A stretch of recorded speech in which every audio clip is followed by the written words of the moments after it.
Halo semua, apa kabarnya? Semua pasti sehat ya? Minggu kemarin pendaftaran JLPT untuk wilayah Jakarta dimulai. Seperti pendaftaran yang sebelumnya, server pendaftaran JLPT bermasalah lagi. Jadi banyak banget peserta yang nggak bisa daftar dengan lancar. Kalau pendaftaran level N1, N2, dan N3 sih hampir nggak ada masalah. Tapi kalau N4 dan N5, banyak banget pendaftar yang kesulitan. Saya juga kena masalah loh. Saya daftarin Najmah untuk level N5. Waktu daftar sih lancar, tapi pas cek datanya lagi, ternyata namanya bukan Najmah, tapi nama saya. Terus beberapa bulan kemarin teman kerja saya nikah. Acara nikahannya kalau nggak salah diadain di Blitar. Saya nggak bisa hadir di acara itu karena jauh. Nah, kemarin saya dan teman kerja yang lain dapat souvenir pernikahan dari teman kerja yang baru nikah itu. Kalau di Indonesia biasanya kita dapat souvenir seperti ini di acara nikahan. Di Jepang juga ada ya. Dulu saya juga pernah hadir di acara nikahan teman orang Jepang beberapa kali. Kalau di Jepang, kita dapat semacam katalog souvenir dan pilih souvenir yang kita mau dari situ ya. Kemarin-kemarin di sekitar rumah saya ada restoran pempek baru. Restoran ini adalah cabang restoran pempek yang terkenal. Namanya Pempek Gebi. Apa ada yang pernah makan pempek? Pempek adalah makanan khas Palembang yang terbuat dari tepung sagu dan ikan. Jenisnya ada macam-macam. Saya paling suka pempek kapal selam karena di dalamnya ada kuning telur. Hal yang paling bikin saya males makan pempek adalah penjualnya nggak pernah potong pempeknya sampai potong. Jadi pas makan agak susah.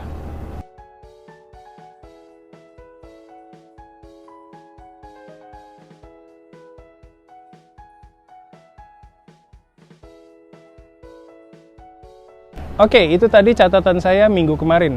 Di video sebelumnya, saya ajak kalian lihat-lihat Museum Bahari di Jakarta Utara ya. Nah, waktu saya beli tiket masuk di Museum Bahari, saya dapat pamflet wisata di Pulau Onrus juga. Pulau Onrus adalah salah satu pulau yang ada di Kepulauan Seribu loh. Nah, karena penasaran, kemarin saya putusin untuk pergi ke pulau itu. Awalnya saya mau jalan-jalan di Pulau Onrus dan pulau sekitarnya, tapi karena persiapannya kurang matang, jadi saya cuma bisa keliling pulau pakai perahu aja. Kemarin itu saya keliling beberapa pulau, yaitu Pulau Kayangan, Pulau Onrus, Pulau Kelor, Pulau Cipir, dan lewat Pulau Bidadari juga. Kayaknya pulau-pulau itu adalah pulau yang paling dekat dengan Jakarta. Persiapan saya cuma lihat video di YouTube aja mengenai cara pergi ke Pulau Onrus. Saya keliling pulau itu naik perahu motor kecil dari daerah yang namanya Kamal. Kamal ini kayaknya kampung nelayan. Kalau kalian mau ke Bandara Soekarno-Hatta, sebenarnya lewatin daerah ini. Saya pikir di situ ada dermaga yang bagus ya, tapi ternyata nggak ada. Jadi saya masuk ke kampung nelayan dan tanya-tanya di sana tentang kapal yang bisa antar saya ke pulau sekitar. Waktu itu saya tanya ke warga sekitarnya gini. Pak, saya mau ke Pulau Seribu. Ada perahu yang bisa antar saya nggak? Gitu. Terus orang-orang yang saya tanya selalu jawab gini. Pulau Seribunya yang mana mas? Kan banyak. Gitu. Akhirnya saya ketemu dengan perahu yang mau berangkat. Pas ngobrol dengan kapten perahunya, dia bilang kalau saya nggak bisa jalan-jalan di pulau. Karena dia cuma mau berangkat untuk jemput orang-orang yang ada di pulau aja. Katanya kalau mau jalan-jalan di pulau, mendingan datang lebih pagi. Waktu itu saya datang agak sore, sekitar jam 3 atau 4-an. Jadi ya gitu deh. Akhirnya saya naik perahu dan keliling pulau. Orang-orang yang naik perahu itu rata-rata orang-orang yang mau mancing. Terus rata-rata mereka bakal nginap di pulau-pulau itu. Waktu itu orang yang naik perahu dengan tujuan jalan-jalan, kayaknya cuma saya aja deh. Katanya kalau orang yang mau wisata atau jalan-jalan, kebanyakan pakai jasa perusahaan travel. Katanya sih biayanya macam-macam, mulai dari 70 ribuan sampai 200 ribu. Pas di atas perahu, saya lihat banyak banget jerigen yang ngambang di laut. Kayaknya itu tempat budidaya rumput laut ya. Terus ada juga orang turun di semacam rumah panggung di tengah laut loh. Rumah panggung ini disebut dengan istilah pagang. Mereka mau mancing di situ semalaman ya. Pertama, perahunya mampir ke Pulau Kayangan. Pulaunya kecil banget dan di atasnya banyak bekas bangunan. Di pulau itu udah banyak orang-orang yang nunggu perahu. Mereka juga orang-orang yang habis mancing. Mereka ada yang mau pulang dan ada juga yang mau pindah ke pulau lain. Dari situ perahunya berangkat lagi. Tujuan selanjutnya adalah Pulau Onrus. Nah, pulau ini dulunya dipakai perusahaan Belanda sebagai tempat perbaikan kapal. Terus di pulau itu juga katanya dulu ada tempat karantina khusus orang-orang yang mau pergi naik haji lewat laut. Kata Onrus ini katanya berarti tidak pernah istirahat. Mungkin artinya diambil dari aktivitas di pulau zaman dulu yang banyak banget ya. Sebenarnya saya mau banget turun di pulau itu, terus jalan-jalan sebentar, tapi nggak bisa soalnya habis naikin dan turunin penumpang, perahunya jalan lagi. Tujuan selanjutnya adalah Pulau Cipir. Nah, katanya pulau ini terkenal karena pantainya yang bagus. Di situ ada pantai pasir putih. Semua orang yang ngobrol dengan saya waktu itu bilang tentang pulau ini. Mereka semua bilang, kalau mau berenang, mendingan di pulau ini aja, pantainya bagus, gitu. Pas sampai di pulau itu, saya lihat memang pantainya bagus banget loh. Saya lihat di situ juga ada beberapa turis asing yang lagi berjemur.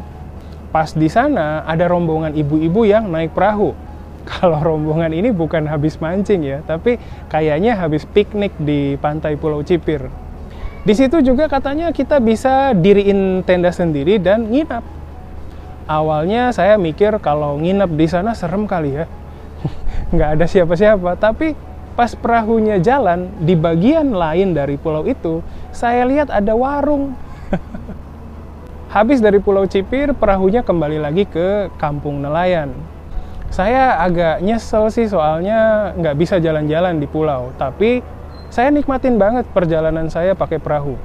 Saya bisa ngelamun dan nggak mikirin kerjaan. Saya juga sempat ajak anak dan istri, tapi mungkin karena jauh, jadi mereka nggak mau ikut. Selain dari Kampung Nelayan di daerah Kamal, kayaknya ada dermaga lain yang bisa kita pakai untuk pergi ke Pulau Seribu deh. Katanya sih bisa pakai kapal feri juga. Lain kali saya bakal berangkat lebih pagi supaya saya bisa kasih lihat ke kalian ya indahnya pulau-pulau di Kepulauan Seribu. Lain kali kalau mau ke sana, mungkin saya kasih tahu dulu ke kalian ya lewat Instagramnya Japanesia. Kalau mau ikut, silakan. はい、ここからは日本語で話します。今回の動画で一番ジャカルタに近いセリブ諸島の島々を回った経験について話しましたけれども、いかがでしょうか。今回は現地の観光客向けのルートなのであんまり綺麗じゃないですけれども、もっと綺麗な港から出港するきちんとしたボートがありますのでぜひ行ってみてください。さて、今回も日記に出ている単語についてお話ししたいと思いますけれども、その単語はダフタルです。この単語があんまり日常会話に出てないような気がしますけれども、どうでしょう。皆さんインドネシア人から聞いたり、使ったりしたことがありますか。日本語にするとその意味がいろいろあって、登録するとかという意味もあれば、申し込むとかという意味もあると思います。しかし、ダフタル自体はリストという意味がありますよ。なのでこの単語の意味幅もまあまあ広いですね。ではその使い方や意味について少し見ていきましょう。まずはこの例文から見ましょう。例えば、saya sudah daftar untuk ikut seminar itu という文章で、意味はそのセミナーに参加するために申し込みましたという意味です。今のは申し込みましたというように解釈しましたけれども、登録しましたでもいいかなと思います。先ほど言ったようにダフターにリストという意味合いもありますね。ではその例文を見てみましょう。例えば、Ini daftar peserta yang akan hadir di seminar besok という文章で、意味はこれは明日のセミナーに出る参加者のリストですという意味です。ご覧の通り、同じ形ですけれども違う意味合いになっていますね。この場合皆さんはもう文脈で判断するしかできないですね。リストという意味のダフターの後はだいたいパセルタとかナンマとかのような名詞が来ますのでご注意ください。そしてダフターの派生語としてダフターカンという動詞もありますね。